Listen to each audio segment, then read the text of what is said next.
Bismillahirrahmanirrahim. Assalamualaikum warahmatullahi wabarakatuh.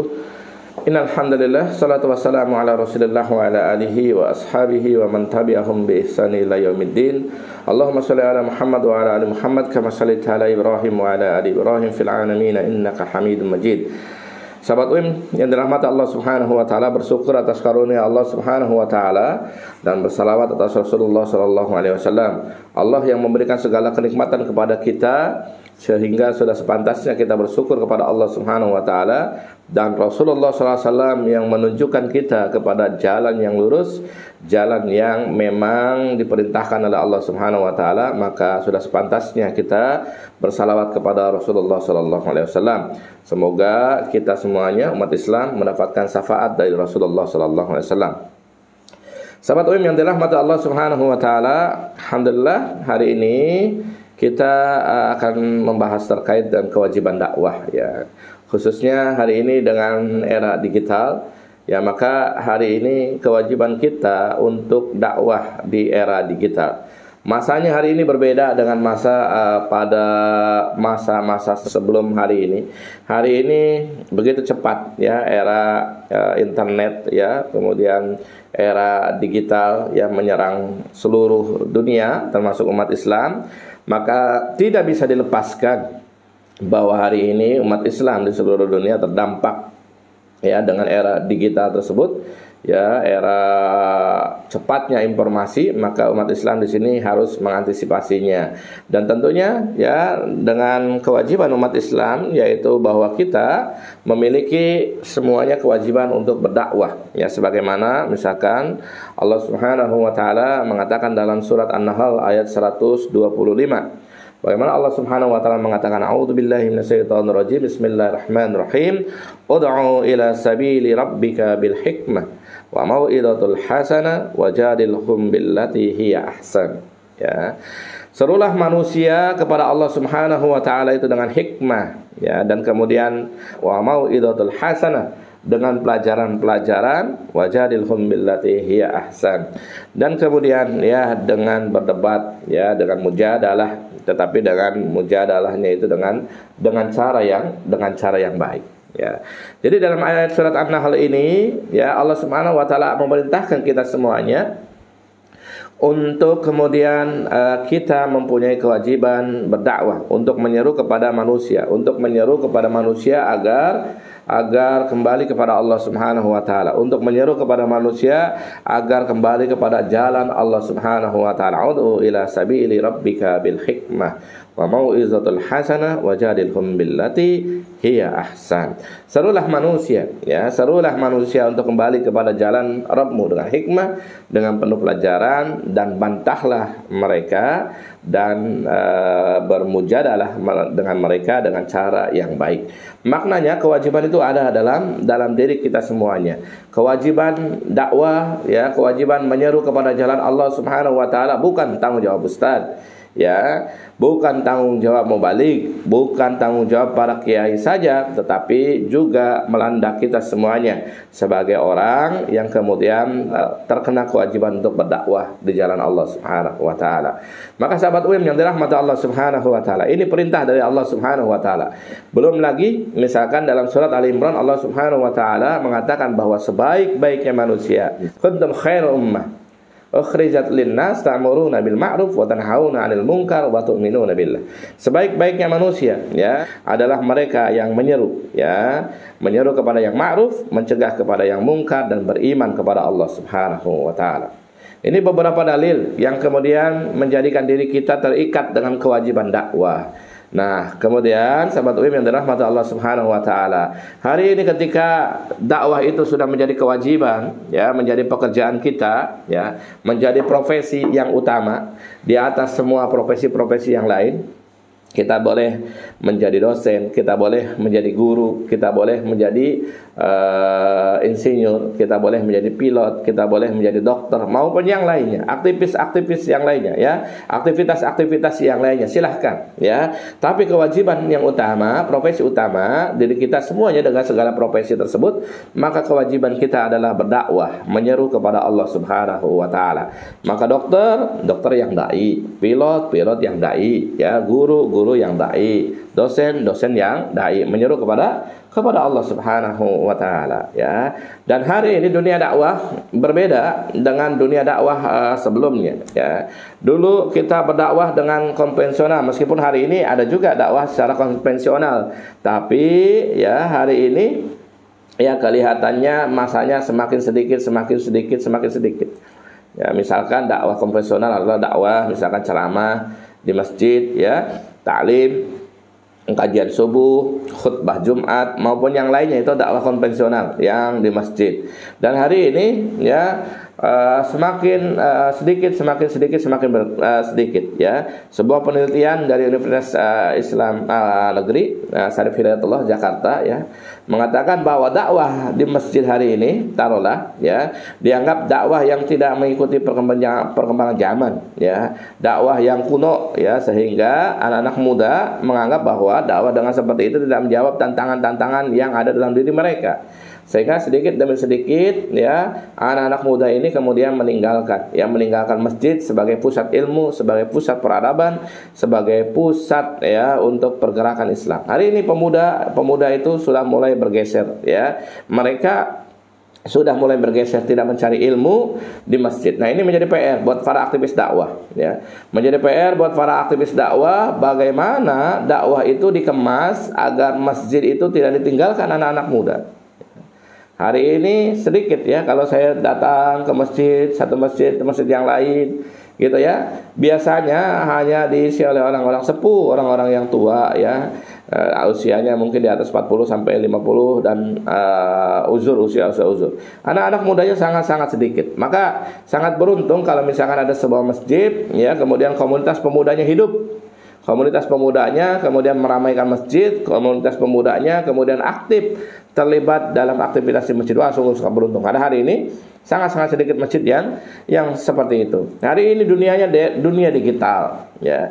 Kita lihat, ya, bagaimana dakwah hari ini, ya, di media-media sosial, ya. Hari ini dakwah itu para pemuda yang hari ini merupakan generasi Z, ya, merupakan awalnya generasi milenial, sekarang generasi Z, yang kemudian mereka sangat tanggap dengan teknologi, ya. Dengan teknologi mereka sangat tergantung dengan teknologi, ya. Coba dilihat anak-anak muda sekarang, ya, hampir semuanya menggunakan handphone, yang handphone itu mempunyai akses kepada internet. Tidak hanya anak muda, anak-anak kecil saja hari ini, misalkan, ya, kita lihat anak-anak kecil sekarang ini sudah menggunakan handphone atau gadget, ya, semuanya. Mereka kemudian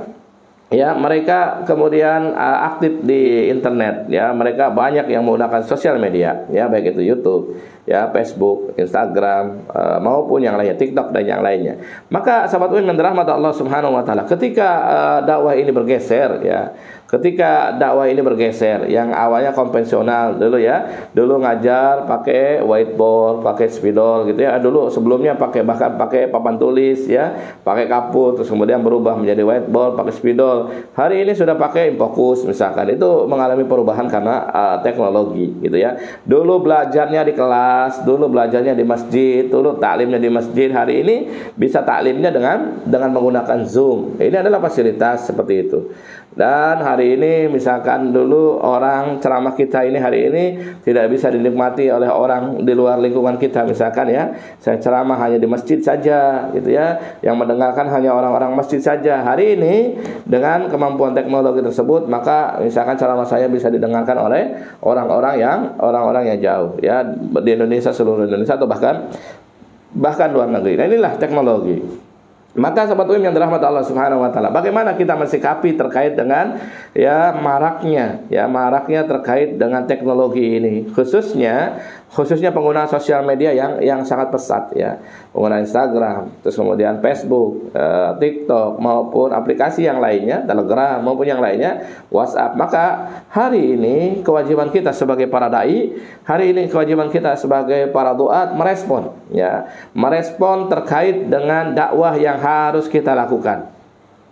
Kalau dulu itu dakwah itu bisa kan dilakukan dengan lisan, hari ini ceramah, gitu, ya. Maka ceramah ini hari ini harus dikemas, ya, harus dikemas bagaimana dengan menggunakan Facebook, menggunakan Instagram, menggunakan media-media yang lainnya, sehingga dakwah itu mulai bisa dinikmati oleh orang-orang yang menggunakan misalkan YouTube, ya, menggunakan yang lain dengan lisan. Ya, hari ini dakwah bil hal ya masih berlaku lah dakwah bil hal itu ya.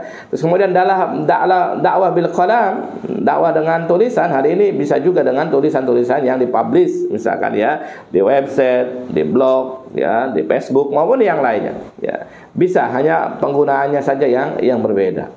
Dan hari ini kita dikagetkan begitu banyaknya pengguna sosial media di Indonesia ya. Sosial media di Indonesia itu sangat besar penggunanya.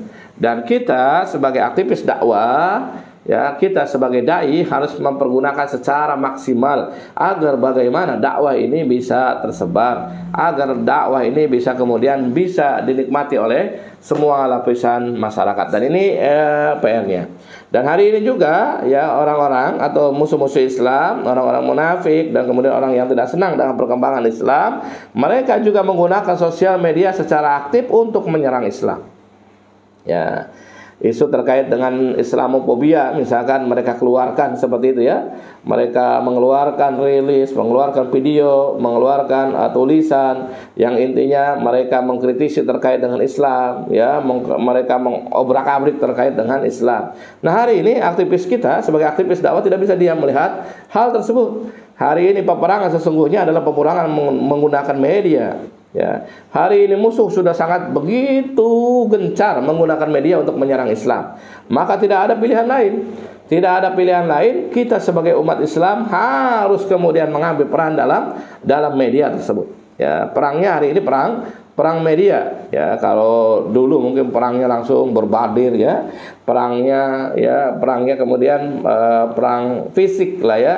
Perang seperti halnya misalkan dulu terjadi perang Badar dan yang lainnya. Pernah kemarin ya beberapa waktu yang lalu ya terjadi peperangan kaum muslimin, dan hari ini pun masih terjadi misalkan kaum muslimin di Palestina dengan Yahudi ya, misalkan Yahudi Zionis Israel.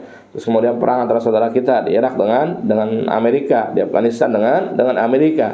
Hari ini di Indonesia seolah damai ya, seolah-olah damai, tidak ada terjadinya peperangan. Padahal Islam sedang diperangi melalui pemikiran-pemikiran ya, melalui sekularisme, melalui liberalisme, yang kemudian semuanya tersebut dilempar kepada dunia digital. Semuanya tersebut, kemasan-kemasan tersebut kemudian dilempar kepada sosial media. Ya, semua ide dan gagasan terkait dengan pluralisme, liberalisme, sekularisme tersebut kemudian disampaikan kepada generasi Islam itu melalui teknologi hari ini. Ya, teknologinya hari ini dengan digital ya, dengan media sosial dan yang lainnya. Maka hari ini kalau umat Islam tidak mengambil peran untuk aktif ya, kemudian untuk menggunakan haknya, yaitu menggunakan sosial media untuk berdakwah dan mengcounter semua isu-isu yang dilemparkan orang-orang kafir, orang-orang sekuler ya, yang kemudian ingin menjatuhkan nilai-nilai Islami, maka hari ini Islam akan kena terus ya serangan-serangan tersebut. Maka sahabat UIM yang dirahmati Allah Subhanahu wa taala ya, maka para dai hari ini harus melek teknologi ya, para dai harus melek terkait dengan teknologi dan berdakwah dengan menggunakan teknologi tersebut. Anak-anak muda milenial hari ini yang memiliki wawasan keislaman yang bagus, memiliki wawasan ya terkait dengan nilai-nilai keislaman yang bagus, maka harus kemudian mengambil peran dalam perang yang kemudian perang ini perang media ya, terutama perang di sosial media hari ini ya. Begitu gencar orang-orang yang tidak senang dengan Islam, musuh-musuh Islam, orang-orang sekuler kemudian menyerang Islam ya, dan ini tidak bisa dibiarkan. Maka sahabat UIM yang dirahmati Allah Subhanahu wa taala, hari ini marilah kita kemudian mengambil peran dalam perang digital tersebut. Hari ini marilah kita mengambil peran dalam perang media yang kemudian tidak bisa dinafikan antara orang-orang kafir dengan orang-orang Islam, antara orang Islam dengan orang-orang sekuler, kemudian terus beropini ya, terus menjalankan opini. Siapa yang kuat, siapa yang paling menguasai media, siapa yang paling menguasai media, itulah maka disitulah kemenangan yang akan diperolehnya. Betapa banyak hari ini ya kebenaran kemudian karena dibungkam ya, karena kemudian diselimuti oleh opini-opini yang tidak benar, opini-opini yang buruk, akhirnya kebenaran itu kemudian tertutupi ya, sedangkan yang buruk ya, yang memang tidak sesuai dengan apa yang ditetapkan Allah dan Rasul, hari ini dikemas sedemikian rupa ya, sehingga seolah-olah terlihat indah, seolah-olah terlihat bagus ya, dan kemudian dilempar di media sosial yang kemudian hari ini banyak kemudian pengikutnya umat Islam karena memang tidak tahu. Ya. Jadi kalau kebatilan dibiarkan terus, ya, kalau keburukan itu dibiarkan terus tanpa adanya perlawanan, maka keburukan, ketidakbaikan tersebut maka akan dianggap, ya, menjadi baik. Ketika sudah terbiasa, maka ketidakbaikan, keburukan tersebut akan kemudian dianggap seolah menjadi baik. Hari ini kebenaran tidak muncul, dan yang muncul adalah perkara-perkara yang batil, maka kebatilan itu bisa jadi nanti suatu saat akan terus dianggap menjadi kebaikan. Maka sahabat UIM yang dirahmati Allah Subhanahu wa taala, hari ini era digital, maka sudah sepantasnya kemudian kita mengambil peran untuk berperang, ya, di era digital. Kita hari ini mengambil peran untuk kemudian bersosialisasi, mendakwahkan Islam melalui digital, melalui sosial media. Dan ini dampaknya sangat besar hari ini. Bisa masuk ke pelosok-pelosok, bisa masuk ke anak-anak kecil. Maka kalau kita tidak mengambil peran, maka, ya, kemudian generasi kita ini akan kehilangan nilai-nilai Islami, dan mereka akan mengambil contoh-contoh yang tidak baik yang memang sengaja dilempar ke dalam media sosial. Ayo kita gunakan media sosial kita untuk berdakwah, karena kita mempunyai kewajiban untuk berdakwah di jalan Allah Subhanahu wa taala. Aku qouli hadza wa astaghfirullah li wa lakum wa sa'il muslimina wal muslimat innahu huwal ghafurur rahim. Assalamualaikum warahmatullahi wabarakatuh.